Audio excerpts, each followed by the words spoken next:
A civil lawsuit has begun against Ride the Ducks Seattle. Multiple people have come forward suing the city, the state, and the company's president, also the manufacturer of the duck boats, seeking damages for the deadly 2015 crash that happened on the Aurora Bridge. Nadia Romero joins us with the latest, and today we heard opening statements and even began witness testimony. Nadia? Yeah, Marnie, the big question that the jury will have to decide is who's to blame for a lack of maintenance that ultimately led to an axle failing and a wheel falling off that resulted in that crash in 2015. That's what the jury has to figure out throughout this trial that could last a few months. But perhaps the most compelling component of today's trial was when the Ride the Ducks driver took the stand. We heard Eric Bishop recall what happened the moment of impact. In this never-before-seen video, Eric Bishop, the Ride the Ducks boat driver, recalls what happened on that deadly day in 2015. In a blink of an eye, I just said, oh no, and then I tried to maintain control of the duck. I tried to get it back, tried to regain control, and I couldn't. The duck boat crossed the center line and hit a charter bus. By this time, I'm standing on the brakes, meaning I've got as much pressure as I can on them, and I am taking that steering wheel and I am turning the thing for everybody's life. I am putting so much pressure on that wheel, and all of a sudden it was just like welded.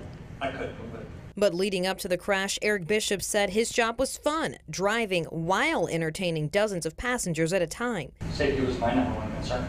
He says he checked around and under the bus, and it was under the bus where other Ride the Ducks vehicles had troubles. This is the service bulletin Ride the Ducks International, the parent company of Ride the Ducks Seattle, said it sent out to all its locations, saying the boats needed an inspection and reinforcement of the front axle housing assembly almost 2 years before the crash. Every operator that implemented this service bulletin and followed these instructions, there has not been one problem with the axle housing since. But Ride the Ducks Seattle's attorney claims it did nothing wrong, and this crash was just a horrible accident. You will not hear any evidence in this case of a single governmental entity that required Ride the Ducks Seattle to do this service bulletin, or any service bulletin for that matter. The driver says it wouldn't have been his job to spot or repair the problem outlined in the service bulletin. Bishop argues didn't even know about the service bulletin. Were you ever told by anyone at Ride the Ducks Seattle that there was a problem with axles? No.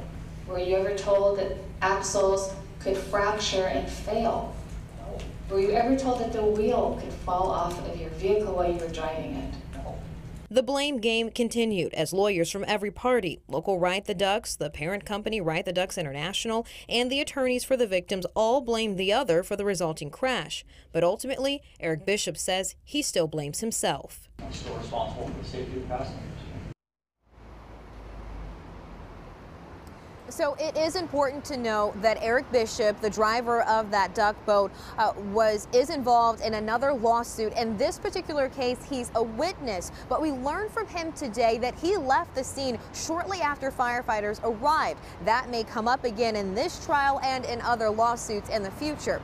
So tomorrow, we should hear more witness testimony, and we may hear from the city of Seattle. They're being accused of ignoring inspections and not doing enough to repair known maintenance damages or issues with the Aurora Bridge. Today, they did not take the stand. They did not participate in opening arguments. We may hear an opening statement from them tomorrow. More testimony, though, will continue throughout the week. Reporting live from Seattle, Nadia Romero, Q13 News.